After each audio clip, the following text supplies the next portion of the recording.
Kobaran api menghanguskan 16 sepeda motor milik pelajar SMK yang terparkir di Gang Guntur 2, Kecamatan Cianjur, Jawa Barat. Lebih dari 5 kali ledakan terjadi hingga membuat warga panik. Kobaran api juga melahap 2 rumah warga di sekitar lokasi.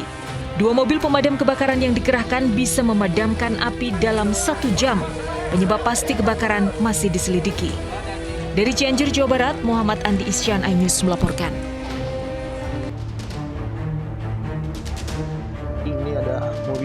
Mobil jenazah ini ringsek setelah ditabrak truk diesel di Jalan Polung, Humbalang, Hasundutan, Sumatera Utara. Kecelakaan terjadi saat mobil ini membawa jenazah dari Rumah Sakit Adam Malik, Medan. Mobil melaju pelan tanpa menyalakan sirine. Saat melintas di lokasi dari arah berlawanan, sebuah truk diesel melaju kencang tak terkendali hingga menabrak mobil jenazah. Akibat kecelakaan, sopir mobil jenazah tewas di lokasi. Sementara 2 orang pengantar yang ikut di dalam mobil jenazah luka-luka. Kedua korban luka dirawat di RSUD Dolok Sanggul.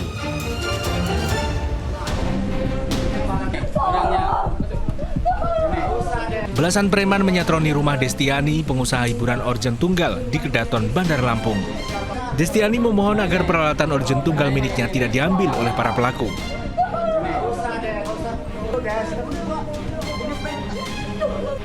Namun preman tersebut tetap membawa paksa sound system serta peralatan panggung hiburan lainnya bernilai ratusan juta rupiah. Peristiwa dipicu utang korban 134 juta rupiah pada pengusaha restoran di Jakarta.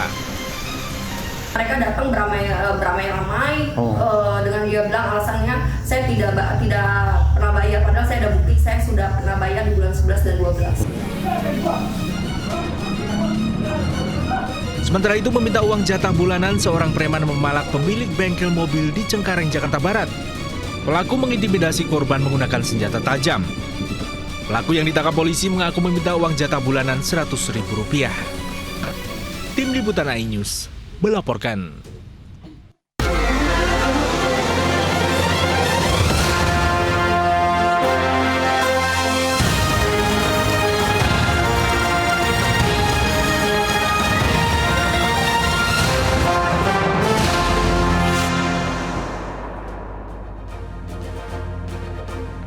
Halo pemirsa, saya Camar Hainda. Inilah seputar iNews siang.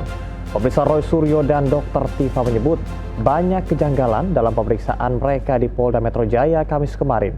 Mulai dari misteri peristiwa 26 Maret hingga pengenaan pasal Undang-Undang ITE yang terkesan dipaksakan dalam kasus tudingan ijazah palsu Jokowi.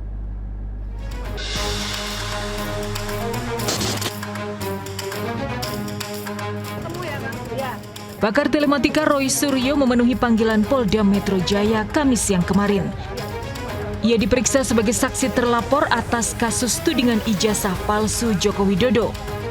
Selama 2 jam pemeriksaan, Roy Suryo dicecar 24 pertanyaan seputar peristiwa tanggal 26 Maret 2025 yang disebut melanggar Undang-Undang ITE. Ada juga pasal yang mau dimasukkan ke dalamnya, ya, pasal yang diselundupkan. Saya nggak tahu menyelundupkan siapa, ya gitu. Itu pasal 32 dan 35 Undang-Undang ITE. Kebetulan dulu saya ikut merancang Undang-Undang ITE bersama teman-teman yang lain. Pasal itu tujuannya, sekali lagi saya ulangi, adalah untuk transaksi elektronik supaya Indonesia itu diselamatkan dari perdagangan internasional dan kita bisa ikut. Bukan pasal untuk mempidanakan orang. Tak hanya Roy Suryo, pegiat media sosial Dr. Tifa kemarin juga diperiksa sebagai saksi terlapor.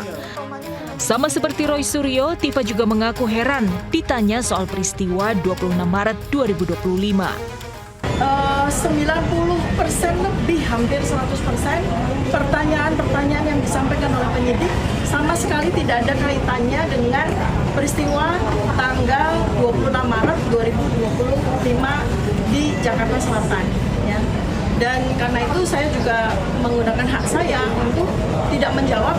Roy Suryo dan Dr. Tifa diperiksa atas laporan tim kuasa hukum Jokowi terkait dugaan pencemaran nama baik dan penyebaran informasi tudingan ijazah palsu.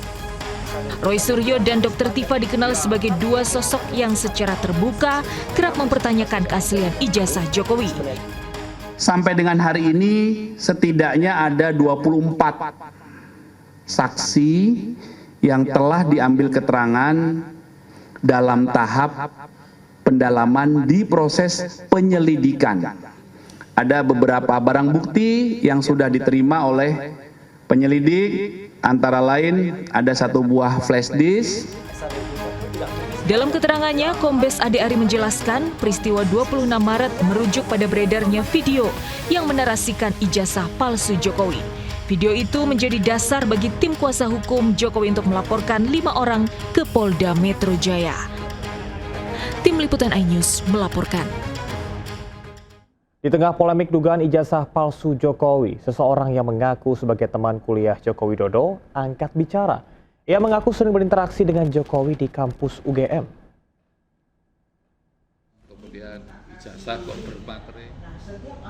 Andi Pramaria, pejabat Widya Suara di kantor Balatkop UKM Provinsi NTB ini mengaku sebagai teman kuliah Presiden ke-7 Joko Widodo. Mantan Kepala Dinas Kehutanan Pemprov NTB ini mengaku mengenal sosok Jokowi karena kuliah di fakultas dan tahun yang sama di UGM. Andi siap menjadi saksi sejarah atas kehidupan perkuliahan Jokowi. Karena kan logikanya kalau barang dibuat. Benar temannya Bapak sebenarnya. Teman saya teman. Gitu. Satu fakultas nih. Satu fakultas, satu angkatan, gitu kan. Jurusan yang sama. Jurusan yang sama. Jurusannya sama juga. Jurusannya sama juga dengan Pak Jokowi. Kalau jurusannya beda. Sementara itu, Presiden kelima Republik Indonesia Megawati Soekarno Putri angkat bicara soal polemik ijazah Jokowi. Untuk menjawab tudingan soal ijazah palsu, menurut Mega cukup dengan Jokowi menunjukkan ijazahnya. Orang banyak tuh sekarang gonjang-ganjing urusan ijazah bener apa enggak. Lah kok susah amat ya? Kan kalau ada ijazah ya udah aja dong. Kasih aja, ini ijazah saya.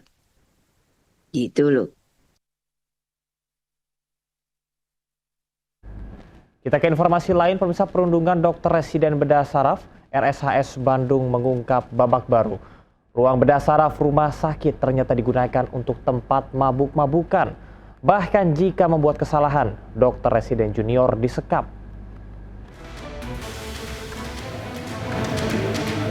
Dokumen Kemenkes mengungkap perundungan terhadap dokter residen bedah syaraf RSHS Bandung. Ironis, horor perundungan dilakukan dosen pembimbing, membuat salah satu peserta didik memilih mundur.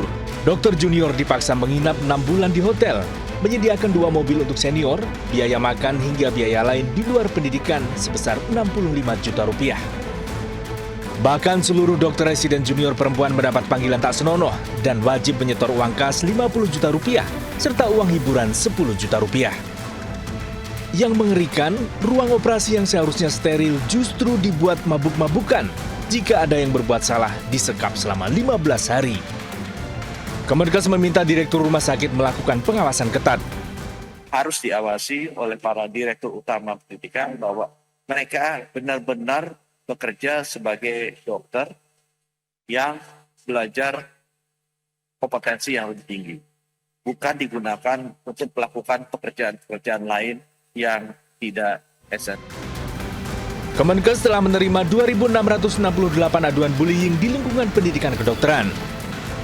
Dari Bandung, Jawa Barat, Billy Maulana Fingran, iNews melaporkan. 3 dokter anestesi pelaku perundungan dan pemerasan mahasiswa PPDS Undip Aulia Risma dijebloskan ke tahanan. Ketiganya ditetapkan sebagai tersangka dan harus bertanggung jawab atas kematian tragis Dr. Aulia Agustus 2024. Pakatnya bagaimana?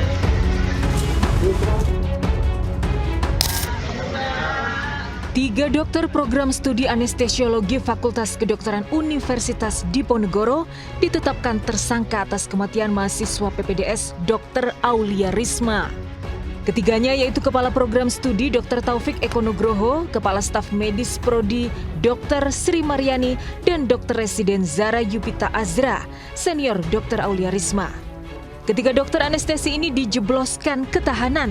Sejumlah barang bukti telah diserahkan ke Kejaksaan Negeri untuk kelengkapan proses persidangan. Di antaranya 19 ponsel, catatan korban Aulia Risma, uang tunai 97 juta rupiah, kwitansi, bukti transfer, dan bukti percakapan. Untuk para terdakwa, kita lakukan penahanan tahap penuntutan, jenis penahanan rutan, selama 20 hari ke depan terhitung hari ini. Untuk 2 tersangka akan ditahan di Lapas Perempuan kelas 2A Semarang dan satunya ditahan di Rutan Semarang. 3 dokter program studi anestesi FK Undip terancam pidana 9 tahun usai melakukan pemerasan dan perundungan berat terhadap mahasiswa program anestesi Dr. Aulia Risma. Berbulan-bulan diperas uang ratusan juta dan mendapat kekerasan psikis dari para senior, Dr. Aulia putus asa dan depresi hingga ditemukan tewas di kamarnya. Sebelum tewas, keluarga mendapat kiriman voice note Dr. Aulia yang mengaku tidak tahan dengan perlakuan buruk atasan dan seniornya. Dari Semarang, Jawa Tengah, Wisnu Wardana, iNews melaporkan. Pemirsa, sejumlah siswa SD menangis di pelukan orang tua usai tertangkap saat tawuran. Para pelajar ini khawatir akan dikirim ke barak militer untuk pembinaan.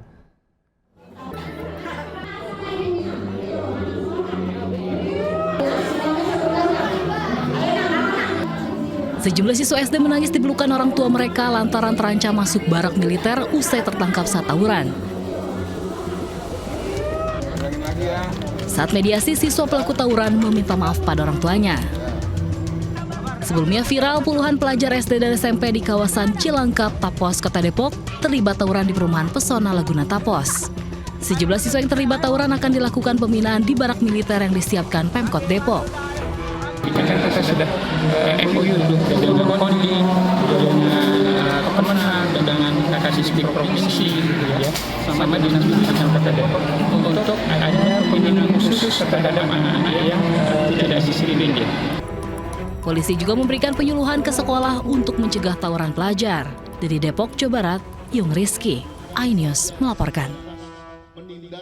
Pemirsa, tidak hanya di Depok, Jawa Barat, aksi tawuran juga menjadi PR besar bagi Provinsi Jakarta. Bedanya, Jawa Barat punya solusi barak militer TNI untuk membina pelaku tawuran. Sementara Jakarta punya program Manggarai Bersolawat untuk meredam aksi tawuran.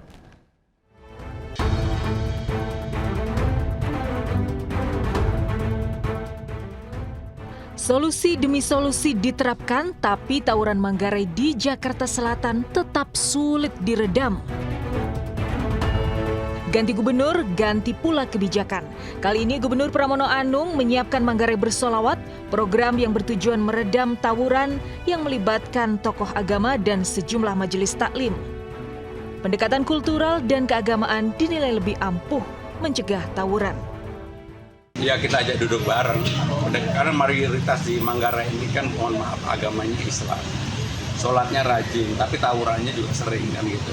Sehingga dengan demikian ini untuk didamaikan bersama. Dan saat ini saya sedang berada langsung di lokasi yang sering menjadi titik terjadinya aksi tawuran tersebut. Di bawah terowongan Manggarai di Jalan Tambak, yang tentunya biasanya di sini yang merupakan titik awal dari terjadinya tawuran tersebut, yang biasanya memang memanjang hingga ke Jalan Tambak. Aksi tawuran yang terjadi di sini memang sudah terjadi sejak puluhan tahun yang lalu, dan berbagai upaya pun oleh pihak pemerintah sudah diterapkan, seperti pemasangan CCTV pengaman, bahkan polisi pun saat ini sudah mengamankan area ini selama 24 jam. Namun nyatanya aksi tawuran ini masih kerap kali terjadi, bahkan tidak hanya malam hari, tetapi sore hari pun masih sering terjadi, yang nyatanya membuat kemacetan yang cukup padat di kawasan Manggarai ini. Dari Jakarta, Wenda Nura bersama Muhammad Firmansyah, iNews melaporkan. Kita ke informasi lain, pemirsa. Mantan Ketua KPU Hasyim Asyari menjadi saksi dalam sidang lanjutan terdakwa Hasto Kristianto. Jaksa KPK menghadirkan Hasyim Asyari untuk mengungkap kasus suap penetapan Harun Masiku sebagai anggota DPR dan perintangan penyidikan oleh Hasto. Sudah ada Syahriza Zanski di PN Tipikor Jakarta Pusat. Reza, silahkan dengan laporan Anda.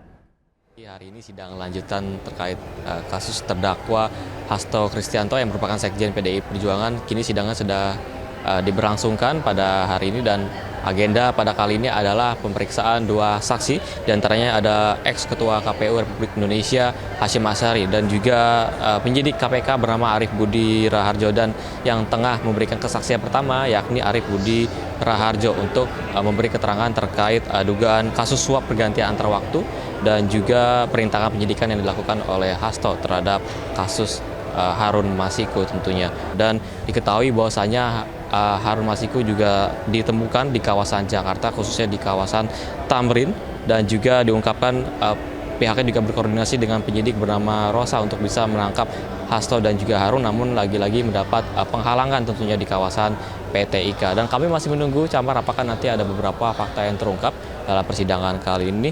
Namun bisa dipastikan ada 2 saksi yang hadir, yakni ex-ketua KPU Hasyim Asyari dan juga penyidik bernama Arief Budi Raharjo.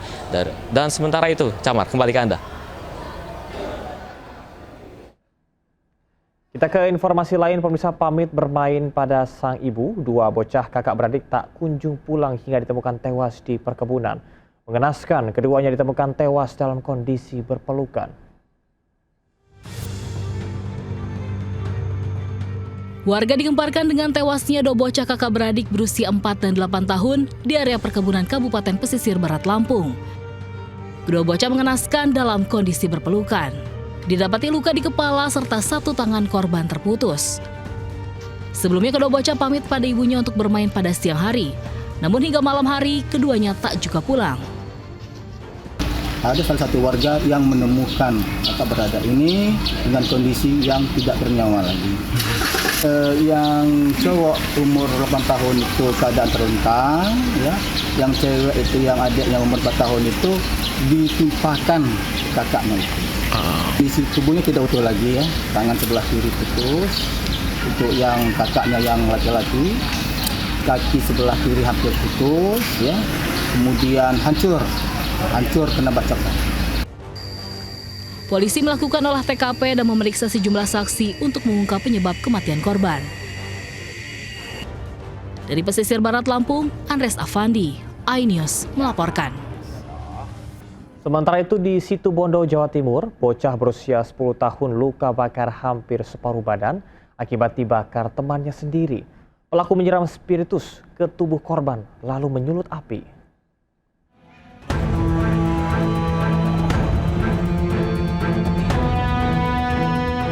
MG, bocah 10 tahun asal Dawuhan, Situbondo, Jawa Timur ini dirawat di rumah sakit karena luka bakar di sekujur tubuhnya. Menurut keluarga, saat korban sedang bermain bersama teman-temannya, tiba-tiba salah satu temannya langsung menyiram spiritus ke tubuh korban lalu menyulut api. Warga sekitar yang mengetahui kejadian langsung melarikan korban ke RSUD Abdur Rahim, Situbondo. Pengakuan dari korban itu spiritus. Jadi spiritus itu disiram, kemudian dikorek. Korban mengalami luka bakar 24% di bagian wajah, dada hingga lengan. Masih dirawat intensif di rumah sakit. Pihak keluarga sudah melaporkan kejadian ini ke polisi. Dari Situbondo, Jawa Timur, Rizky Amirul Ahmad, iNews melaporkan. Sejumlah balita di sebuah daycare di Mojokerto, Jawa Timur terkunci di dalam kamar. Petugas damkar turun tangan untuk membongkar pintu, alih-alih menangis. Anak-anak ini justru tertawa saat pintu berhasil dibuka.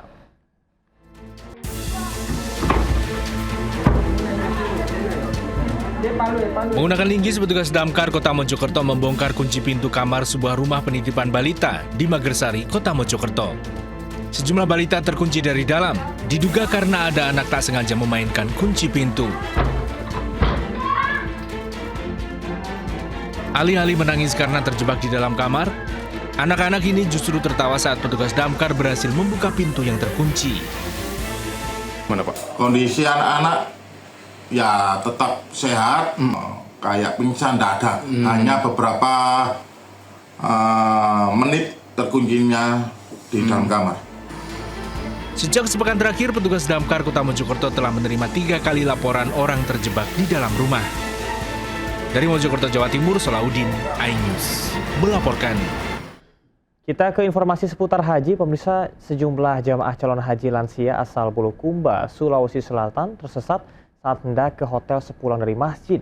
Jemaah diimbau untuk pergi keluar secara bersamaan dan selalu membawa kartu nama hotel. Jauh.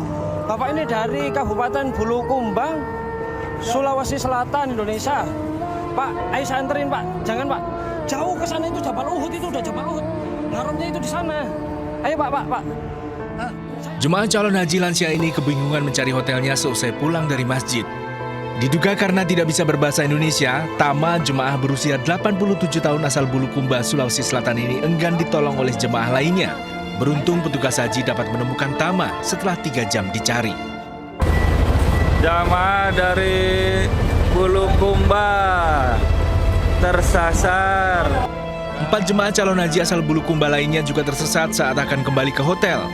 Meski letak hotel berdekatan dengan Masjid Nabawi, namun banyaknya pintu Masjid Nabawi membuat jemaah ini kebingungan hingga akhirnya tersesat. Petugas hari-hari pertama tiba di sebuah tempat, misalnya di Madinah atau di Mekah, itu biasanya banyak yang mengalami disorientasi. Jadi belum terlalu mengenal lapangan sehingga kemudian masuk masjidnya di pintu mana, keluar masjidnya di pintu. Agar tidak tersesat, jemaah diimbau agar pergi keluar secara bersamaan dan selalu membawa kartu nama hotel. Tim kontributor iNews melaporkan. Bisa menjalankan ibadah haji ke Tanah Suci menjadi impian semua umat muslim, seperti yang dirasakan oleh jemaah asal Lampung ini. Dalam usianya lebih dari 100 tahun, jemaah ini akhirnya bisa berhaji.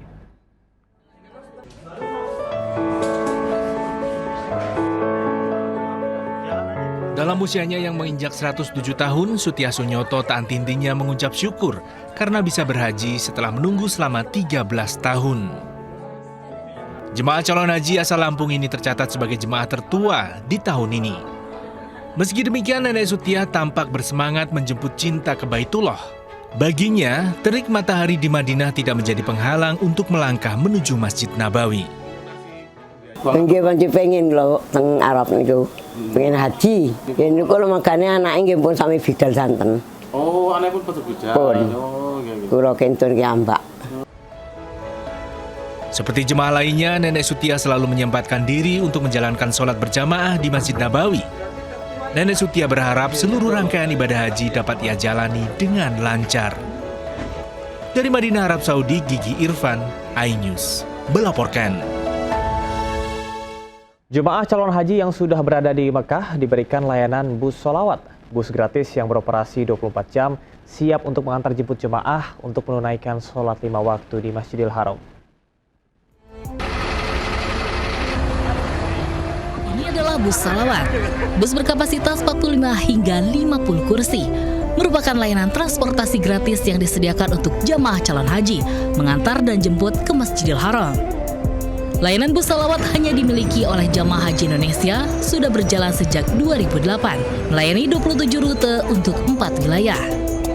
Selain untuk mobilitas jamaah dari dan ke Masjidil Haram, bus ini juga digunakan saat jamaah haji berada di Arafah, Musdalifah, dan Mina sewaktu puncak haji.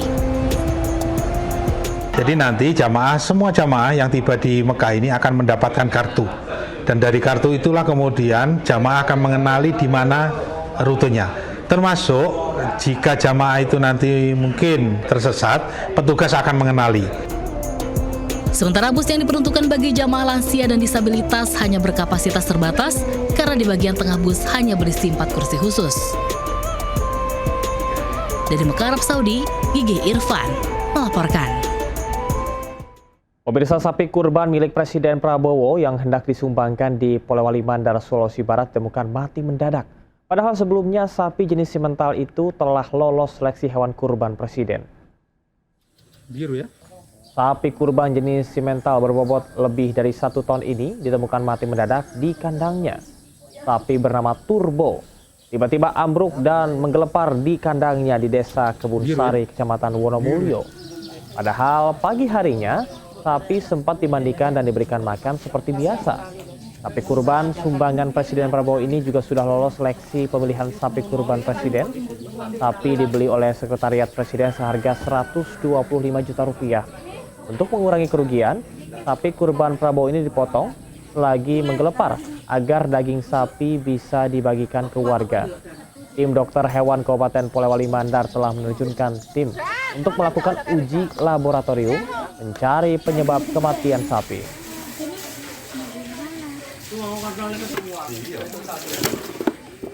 Korban banjir di Lebak, Banten terpaksa menempati hunian dari plastik seadanya.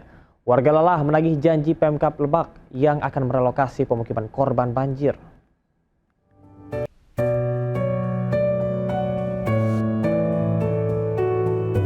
Hunian Hunian sementara di Kampung Cigobang, Banjarsari, Lebak Gedong dalam kondisi memprihatinkan. Rumah warganya terbuat dari terpal plastik seadanya. 5 tahun berlalu sejak banjir bandang dan longsor menerjang, warga hidup susah, kesulitan air bersih dan tidak ada penghasilan. Sekolah dan fasilitas kesehatan jaraknya sangat jauh. Janji mantan Bupati Lebak kala itu Iti Jayabaya dalam 6 bulan warga direlokasi mendapat kunci rumah tak terpenuhi. Warga juga lelah dengan janji Pemkab Lebak yang akan memberi Rp500.000 per bulan. Ini 5 tahun lebih lah. Nah terus ini Bapak boleh jelaskan Pak, ini dindingnya terbuat dari apa nih Pak? Dari terpal. Terpal. Terus yang dinding juga dari terpal. Dari awal seperti ini? Dari awal. Mungkin kita juga malu ya, bahwa kok di Banten rasanya kalau dibandingkan dengan Jabar jauh sekali pelayanannya, perlakuannya terhadap rakyat. DPRD Banten belum mendengar adanya pembahasan terkait hunian sementara padahal warga hidup menderita selama 5 tahun. Dari Lebak, Banten, Iskandar Nasution, iNews melaporkan. Presiden Prabowo menjamu Perdana Menteri Australia Anthony Albanese di Istana Negara Jakarta. Dalam kesempatan ini, Anthony Albanese menghadiahkan syal merah untuk Bobby, kucing kesayangan Prabowo.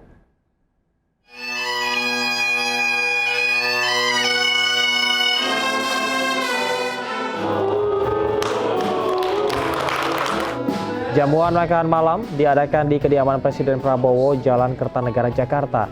Dalam kesempatan ini, Anthony Albanese mengenakan baju batik. Acara jamuan makan malam ini berlangsung dengan hangat. Kedatangan Bobby Kertanegara, kucing kesayangan Prabowo, menjadi perhatian para tamu undangan.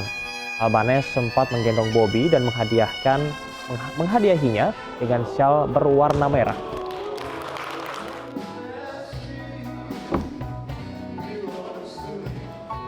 Jangan kemana-mana, tetap bersama Seputar iNews Siang.